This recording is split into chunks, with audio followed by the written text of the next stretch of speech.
in Iceland, with one of the country's most popular tourist attractions evacuated. Hail damage. A Colorado community cleans up after a hailstorm triggers flooding. Like somebody just took a machine gun and just ripped up everybody's trailers. Hurricane season is just days away. Could we see our first named storm in June? We've only had 4 hurricanes in the month of June to ever make landfall in the continental United States. Hot car dangers. Why leaving a child for any amount of time can be dangerous. Just don't leave children unattended in vehicles. And we'll visit a meteorologist's weather crib to see what goes into preparing her forecast each and every day. From our nation's capital, this is the National Weather Desk. Good morning and welcome to the National Weather Desk. I'm meteorologist Steve Rudin from WJLA in Washington, D.C. A volcano in southwestern Iceland has erupted again. It happened Wednesday afternoon following a series of earthquakes. The eruption was the 5th since December. According to the Icelandic Meteorological Office, similar to our National Weather Service in the United States, the volcano shot lava over 150 feet into the air. This morning, lava is flowing toward a coastal community of about 4,000 people, most evacuated before the first eruption in December. A popular tourist destination known as the Blue Lagoon, it's a geothermal spa, was also evacuated earlier in the day. Officials say this could be the most vigorous eruption in the area to date. Cleanup is underway north of Denver in Greeley after an intense hailstorm Tuesday night. It will take a while to get back to normal. Lauren Scafati reports. I used to have a nice yard. Swear. From the outside, it's almost unrecognizable. To me, it just looks like a tornado or war zone. I can't describe it because my lilac bushes were all full. All this was irises in bloom. It was beautiful. In the 30 years she's lived in Meadow Village Mobile Home Park, I lost a lot. Linda Pelton has never seen damage like this. Can you believe that? She was awake through the storm in Greeley. And I kept thinking, quit already. Because I was taking photos and the hail was this big. But it still feels like she's living a nightmare. Cleanup starts now for Linda. The exhaust fan and the light, it came down. Right there. And her neighbors. Like somebody just took a machine gun and just ripped up everybody's trailers. All that's from the hail. Look at the flooding still. It's hard to wrap her head around the damage on the outside. There's another pot full of, water. But the feeling is even worse on the inside. I'm truly depressed. And I'm sad and I'm still in shock. I don't know how anybody's gonna, cover all the repairs. Severe weather battered portions of Texas this week, but not all the damage was caused by storms. Some happened after the storms left the area. Meteorologist Avery Tomasco has more. Thousands of Central Texans woke up without power Wednesday morning, and many others had roof damage, trees toppled, and even patio furniture scattered around the yard. It wasn't the storms themselves Tuesday night and Wednesday morning that did that damage, but what happened behind the storms, called a wake low. But what is that? How did it develop, and how did it send winds soaring over 50 to 60 miles per hour? This all started as a complex of strong to severe storms in West Texas. As they rolled into the southern hill country and into the I-35 corridor, though, they were on their best behavior, did not themselves produce any severe thunderstorm reports. What happened behind those storms, though, was more important. That rising air in the thunderstorms came back down, created a sharp area of high pressure towards the east of I-35. In response to that, a sharp area of low pressure farther towards the west, called a wake low. The difference in this pressure from high pressure to low pressure is much like a champagne bottle. You pop the cork off of that bottle, all of that high pressure air has to rush out into lower pressure, and that's what happened in our atmosphere, with very strong winds resulting from east to west in excess of 60 miles per hour. Radar indicated in parts of Williamson County. A hallmark of a wake low moving through is a sharp change in pressure. This is the pressure trend. Late Tuesday night into Wednesday morning at the airport, a spike in pressure and then a crash as that wake low moved through. And of course, the winds were howling all along the way. Chances are on the rise for another round of severe storms for parts of Texas today. The highest risk is in the orange area, a 3 out of 5 for cities such as Lubbock and Amarillo. A slight risk is in yellow, including Dallas and Oklahoma City. Arkansas has seen its share of severe weather this year, and last weekend was a good example when 15 confirmed tornadoes struck the state. Meteorologist James Bryan shows us what made this outbreak so remarkable. Sunday, May 26th was historic for all the wrong reasons. A supercell storm developed just east of I-35 after 10 p.m. and moved right east, tracking into Benton County around 1 a.m. and then just stuck around in the north part of the state, just would not go away. Over the course of 6 hours, it moved through Benton, Carroll, Boone, Marion, Baxter, Fulton, Sharp, and Randolph counties before it finally got absorbed into a line of storms. It produced numerous tornadoes along the path, and we're at 15 confirmed tornadoes. Now, additional surveys are ongoing, but this is going to be our second largest tornado outbreak since 2011. Of course, if there's a chance, if more tornadoes are confirmed, that we make this the largest tornado outbreak since 2011. There were 6 tornadoes in Benton County. That Decatur EF3 is the widest tornado in Arkansas state history at 1.8 miles wide. The old record was 1.65 miles wide from that Valonia tornado in 2011. East of the tornadoes that occurred in Benton and Madison counties, you had the Bellefonte to Piatt EF3, which also caused fatalities, the Briarcliff EF3, which caused a fatality in Baxter County, and then in northeast Arkansas, from Fulton County to Sharp County to Randolph County, there were a total of 5 EF1 tornadoes, and that so far was the end of the tornado production from that supercell. Later in the evening, you had an EF2 near Paragould and an EF1 in Craighead County, bringing just Sunday's total to 15 tornadoes. We've had a lot of tornadoes this month, not just from Sunday. Our number for the month now stands at 25, and that ranks third on the rankings for the number of tornadoes during the month of May in Arkansas. And that outbreak was just a small part of what's been one of the most active tornado seasons in years. Meteorologist Violet Cyber explains in the numbers. Looking at the entire country, we've had over 1,000 tornadoes so far, with 57 of them being EF2 strength or higher. Iowa saw the most tornadoes at 98. Texas, a close call with 96. Looking month by month, we've seen a spike in the tornadoes just over the past month. But before that, usually around average. So this black line is the average amount of tornadoes that we see each month. We were right around there up until the month of May. Notice the red line. That's 2024's season. And the month of May is when it really spiked up and has now been setting records. Since we started keeping records back in 1950, this year up to this date is in 4th place for the highest number of tornadoes. Overall this year, if you look towards the end of the year, we're in 24th place for the highest number of tornadoes. The month of May is in 4th place for the highest number of tornadoes for any other May since 1950. And we still have days left in the month. If we get 18 tornadoes, that could bump us up into 3rd place. Now, looking across the country, average annual number of tornadoes by state. Notice that every single state gets tornadoes each year, at least one on average. And that includes Hawaii and Alaska as well. Hurricane season officially begins this Saturday. National Weather Service forecasters at the Climate Prediction Center are calling for one of the most active seasons on record. Looking ahead, when might the worst of the season happen? Meteorologist Jennifer Collins has the answer.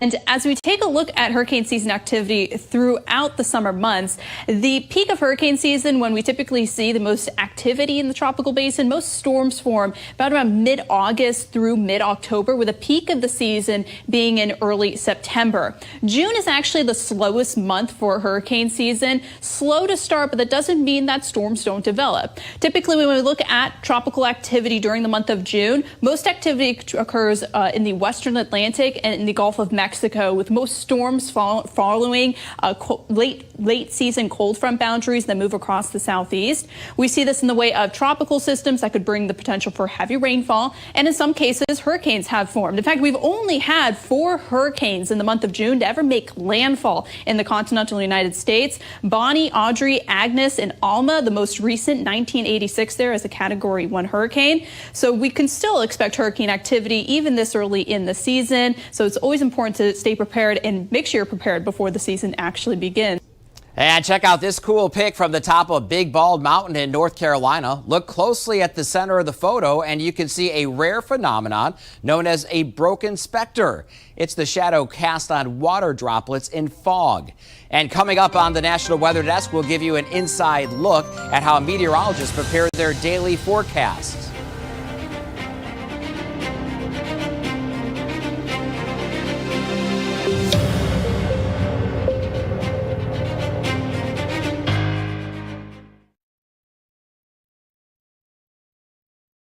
I'm meteorologist Charlie Lopresti with Look at the Northeast. We have a little bit of wet weather moving through parts of the Northeast today. Notice southern New England back into perhaps New Jersey, New York. You'll see a little bit of wet weather. It's all associated with this little storm system passing south of Cape Cod.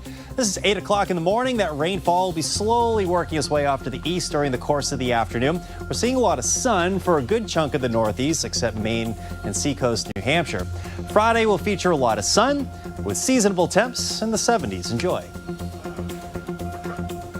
I'm Chief Meteorologist Gerard Jabali. Here's a look at the Mid-Atlantic region as we start your Thursday nice and dry with more sunshine to come. A few clouds toward your afternoon and only a stray shower, if that, will show up by your afternoon here. Nice and dry for your Friday as well with tons of sunshine. As we head to the afternoon, your high temperatures will reach the mid to upper 70s on Thursday. But as we get into Friday, still looking pretty warm, but the lower humidity will be around all weekend long, making it feel very refreshing. I'm meteorologist Vitas Reed. Here's a look at your southeast forecast highs. Looking at 80s from up towards Nashville, Atlanta, Birmingham, Charleston at 86 degrees, Pensacola at 88 degrees, about 96 in Tampa, 92 in West Palm, Jacksonville, 92 degrees. Sun and clouds across much of the southeast. We do have some showers and thunderstorms across Mississippi and Alabama. Another line of showers makes its way through parts of Arkansas and eastern Texas. It looks like that will be the next weather maker as we get into Thursday night and Friday.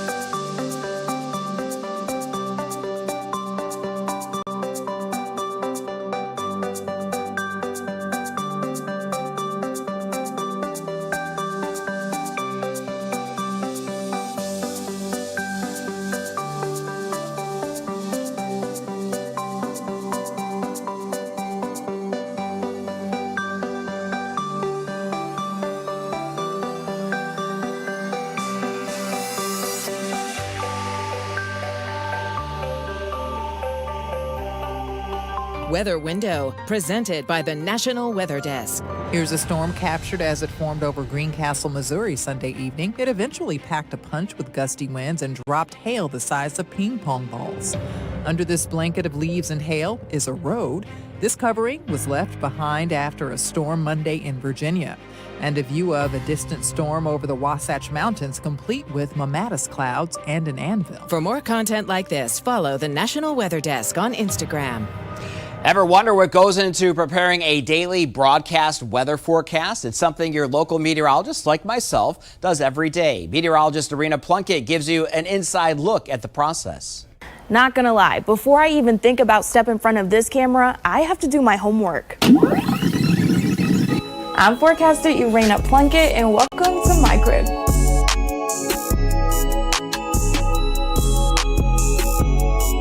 I like to call this place the weather lair. This is where the magic happens. One of the questions I get often is, how do I predict the weather? Truth is, weather is unpredictable.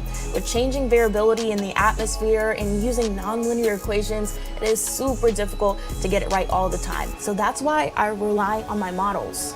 They simplify data using satellites, radar, instruments, and ground-based observations. In Western Nevada, that often means relying on the data provided by airports. I took everything with a grain of salt because there's always some level of uncertainty. That's where I phone a friend.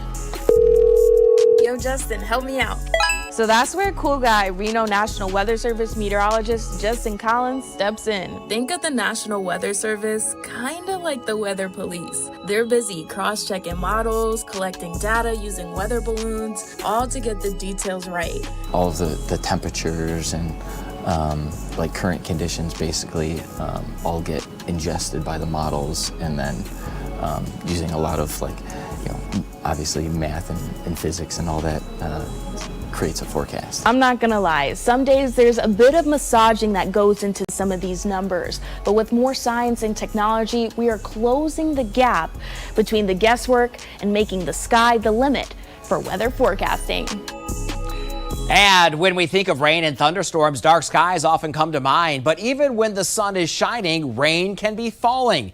And if you're lucky, you may even spot a rainbow. Meteorologist Josh Kowalski has more. Well, sometimes the sky might look like this. Of course, dark skies means rain or thunderstorms in the area. But let's take a zoom in and look at this. What do you see there? That would be some bands of rain falling with some sun out behind them. Very cool stuff. And you can see enough light there to illuminate where the rain is falling and where it's not. Sometimes this can happen in certain conditions here where the storm is kind of passing by or rain is leaving the area. For the National Weather Desk, I'm meteorologist Josh Kozlowski. There are many weather types that can cause severe damage. We all know about tornadoes and hurricanes, but microbursts can pack a powerful punch as well. Meteorologist Dante Ricci explains using a recent West Virginia storm as an example. Thunderstorms in West Virginia blew the roof off of a home and damaged several parked vehicles. This video coming from Mickle Jeffers in Lesage, a town just to the north and east of Huntington. The National Weather Service came to survey this damage, and they determined that it was the result of straight-line winds, otherwise known as a microburst. In a thunderstorm, warm air rises. It dries through a process of evaporative cooling. That cooler, dry air then rushes to the ground as a downdraft, accelerating, hitting the ground, and extending outwards. That's what creates extensive wind damage, knocking over trees and power lines, and also blowing out windows and even taking the roof off of a home or building. It can be very dangerous, and the winds at times, in extreme cases, can even be as strong as 150 miles an hour over an area of up to 2 miles in distance. I'm meteorologist Dante Ricci for the National Weather Desk. Air and water heat at different rates. That is due to what is called heat capacity. Meteorologist Jeff Exline explains. Let's talk heat capacity. First, what is heat capacity? Heat capacity, by definition, is the heat required to raise a substance 1 degree. Now, water, like the water in your swimming pool, has a high heat capacity compared to the air. That's why air temperatures fluctuate a lot. They can get cool at night, especially when you have a clear night and a lack of clouds, and they'll warm up rapidly during the day, while water temperatures remain fairly constant. So since water has a higher heat capacity, it takes longer for water to heat up or cool down. So for pool owners, one good way to keep your pool warm in the summertime is by adding a cover to trap in that heat. And speaking of heat, even with new technology and greater awareness, children are still dying in hot cars every summer at an alarming rate. One meteorologist has made it his mission to bring those numbers down. Emily Gracie sat down with him to talk about why this is still a problem and what can be done to keep children safe. The data that I've been tracking goes back to 1998, and the average number of these deaths per year has remained fairly stable in the upper 30s. Right now, it's right at 38 deaths on average per year. People think that it's maybe purposeful or neglectful parents, but most of the time, that's not the case, correct? No, it's not the case, and those misconceptions have sort of prevailed that, you know, this is bad parents doing bad things. A little over half the cases, 54% of the cases, where children are accidentally forgotten in the car, while the parent or other caregiver forgets the child is in the back seat. They may get distracted. They may go onto some sort of autopilot. I think we've all have missed the exit we get off at every day on the freeway when we're thinking about something else, and all of a sudden, oops, there it went. And it's tragic, and it seems unthinkable that could happen. Well, that you have a child in the back seat, but it obviously does happen. There's also a little over 25% where children get into cars on their own. They either get overcome by the heat, or sometimes they get trapped in the vehicles. If a child is missing, check the pool first, and then check nearby vehicles. Those are the places where children can die in a fairly short amount of time. The final 20% are where parents or caregivers make a decision, it's okay to leave my child in the car while I go do something else.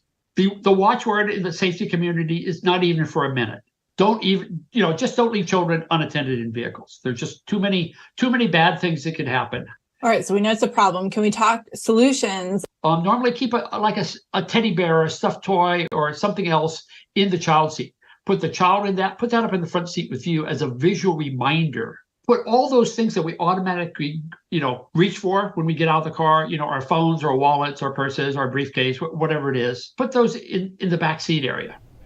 Jen also went over the steps you should take if you ever see a child trapped in a hot car. To learn more, head over to our YouTube channel, then just search National Weather Desk. We've also put a link to Jan's website there. And before a short break, we're taking a view of Sparks Marina Pond. This is in Reno, Nevada.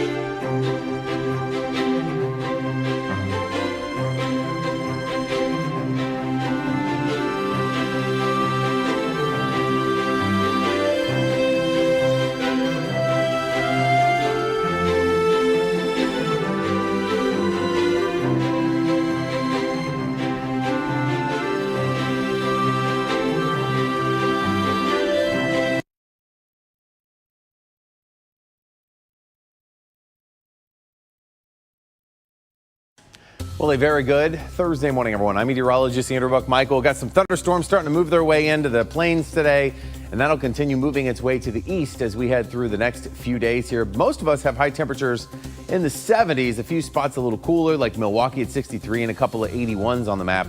Heading into the day tomorrow, that rain continues to move its way to the east, and it'll continue to do so as we head into the start of your weekend as that rain eventually makes its way into the Ohio Valley by Saturday into Sunday. Hi, meteorologist Chris Succi. Look at our forecast across the region, tracking some showers and storms. Eastern Oklahoma, Arkansas, Louisiana, along the Texas Gulf Coast. Otherwise, lots of sunshine. Now, we step into the forecast Thursday. Could see another complex of storms develop through North Texas, moving southeast with some severe weather risk. And then notice as we work our way through the day, still a few thunderstorms possible with a risk of some wind gusts and some hail. Another complex Thursday night into Friday morning with still some active weather through the day on Friday. Well, hi there, everybody, and a good Thursday morning to you. I'm meteorologist Shannon O'Donnell. Out west, it's starting to heat up as we head toward the end of May here in the deserts.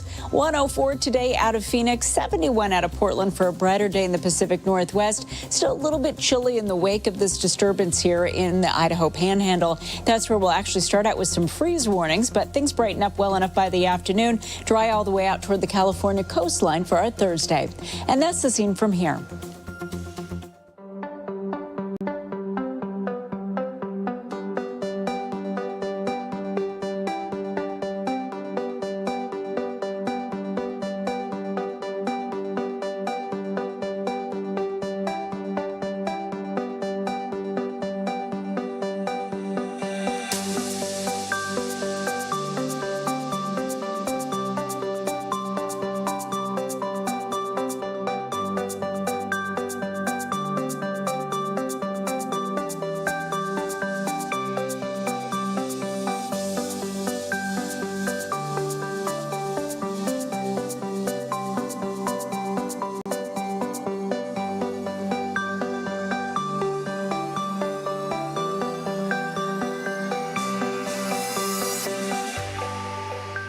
You are watching the National Weather Desk.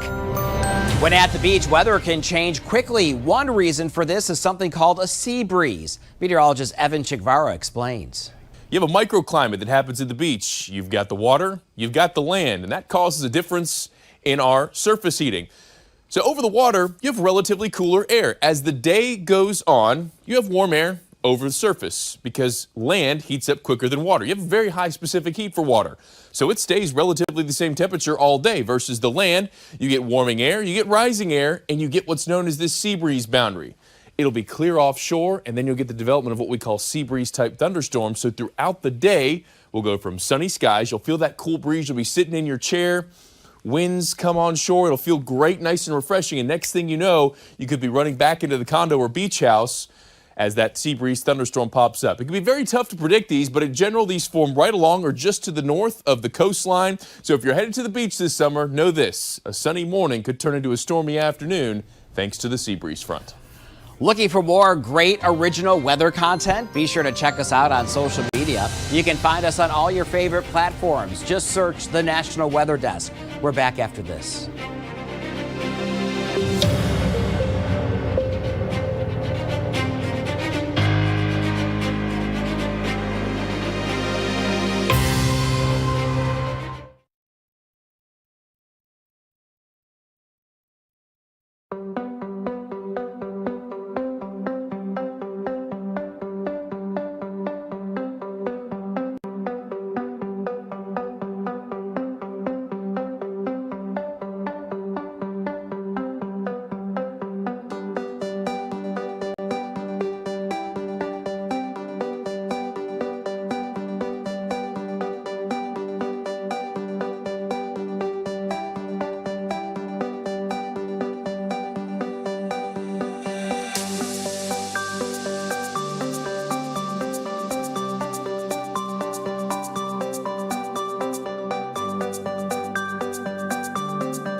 Thank you so much for looking in this morning. I'm glad you were able to join me. I'm meteorologist Steve Rudin from WJLA in Washington, D.C. I'll see you back here tomorrow. Good day.